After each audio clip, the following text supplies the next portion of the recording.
Avec Marc Fiorentino, bonjour. Bonjour. Quelle semaine et quelle nuit, Marc Fiorentino, avec cette guerre déclarée entre Trump et Musk. Ça vous intéresse? Oui, ça m'intéresse parce qu'on a l'impression qu'Elon Musk va devenir le premier opposant à Donald Trump. Ça vous intéresse pas, vous? Non, ça m'intéresse pas parce que je veux pas tomber dans le panneau de ce que Trump, c'est un homme de télévision. C'est un animateur et en télévision, ce qui marche le mieux, c'est la télé-réalité.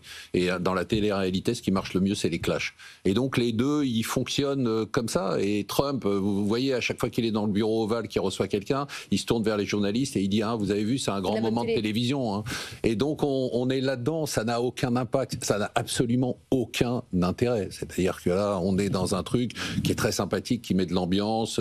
Alors on a Tesla qui perd 14%, il y a des centaines de milliards qui... Mais bon... Mais l'idée qu'il critique, Elon Musk, la politique budgétaire, notamment les promesses sur les baisses d'impôts, ou qui critique le fait d'arrêter les subventions, par exemple, sur le secteur de l'électrique ou de la... Elon Musk, ayant quitté l'administration, c'est un patron comme les autres. Jamie Dimon critique la politique de déficit budgétaire. Elon Musk, il est dans son rôle. Bon, après, il y a ce côté un peu hystérique de deux égos qui se rentrent dedans, parce que les deux, Trump aujourd'hui a envie de devenir un des hommes les plus riches du monde, et donc il est en concurrence avec Elon Musk. Donc voilà, enfin, au-delà de ça, je dirais que ni pour les États-Unis, ni pour nous, ça n'a aucune importance. Hein. Donc en fait, quand Thierry Breton, l'ancien commissaire européen sur X, dit sortez les pop-corn, il a raison, c'est uniquement ça. Oui, en fait. Pour une fois, il a raison, quoi.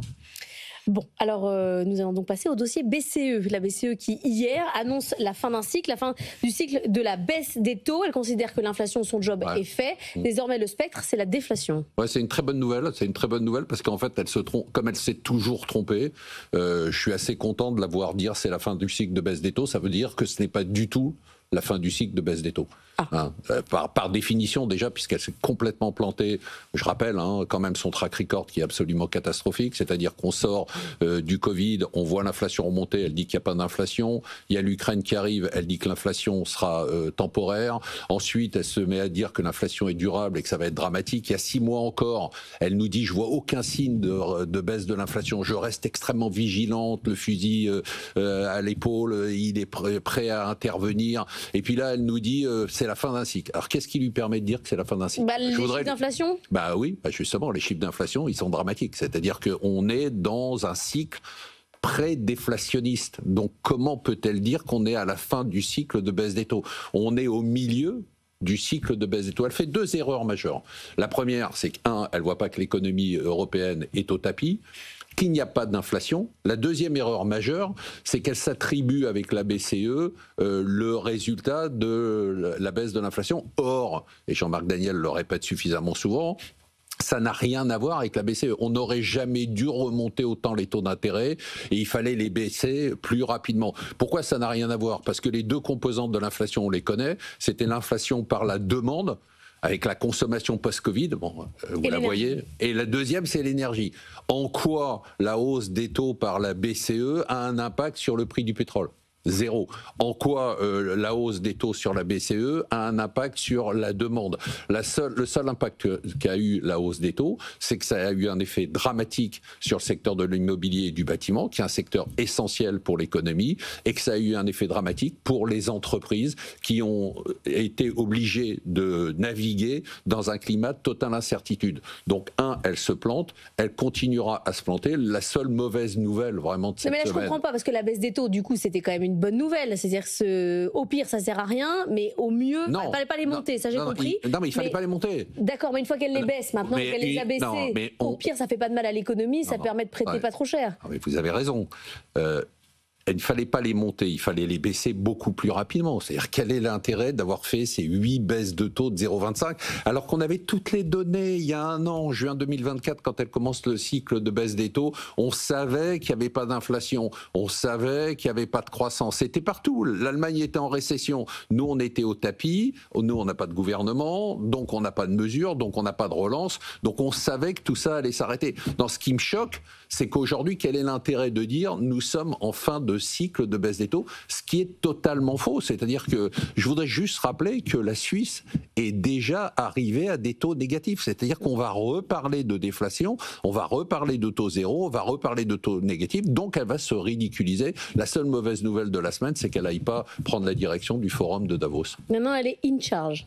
Ouais, Lynn Charge. C'est un peu la mauvaise nouvelle de la semaine. Bon, c'est vous qui le dites. Hein. C'est moi qui le dis, oui, forcément. Je sais, parce que c'est votre débrief. Puisque c'est moi qui le dis. Évidemment, puisque c'est vous qui le dites. Mais je vous avoue que ça me déprime un peu, parce que j'ai trouvé cette semaine très, très déprimante, et avec une envie un peu de jeter l'éponge. C'est-à-dire quand on voit elle... De jeter l'éponge, c'est-à-dire vous voulez aller vous occuper de vos rosiers? Oui, peut-être. Parce que quand je vois ça, quand je vois l'Assemblée nationale qui vote, mais d'une seule voix, avec une unanimité qu'on a rarement vue pour la réforme, l'abrogation de la réforme des retraites, je me dis quand même, et quand en plus, on va en parler, on est dans cette année où on va célébrer le triste événement de la dissolution, je me dis quand même qu'on n'est vraiment pas dans la bonne direction.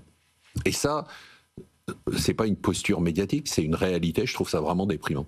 Mais attendez 2 ans peut-être, pour les prochaines présidentielles. Mais non, mais attends, justement, mais c'est exactement ce que vous venez de dire. Attendez 2 ans. Oui. Mais attendez, si vous êtes entrepreneur comme moi, si vous êtes chef d'entreprise, si vous êtes patron de PME et d'ETI, est-ce que vous allez dire à vos employés, attendez 2 mois pour vous payer vos salaires?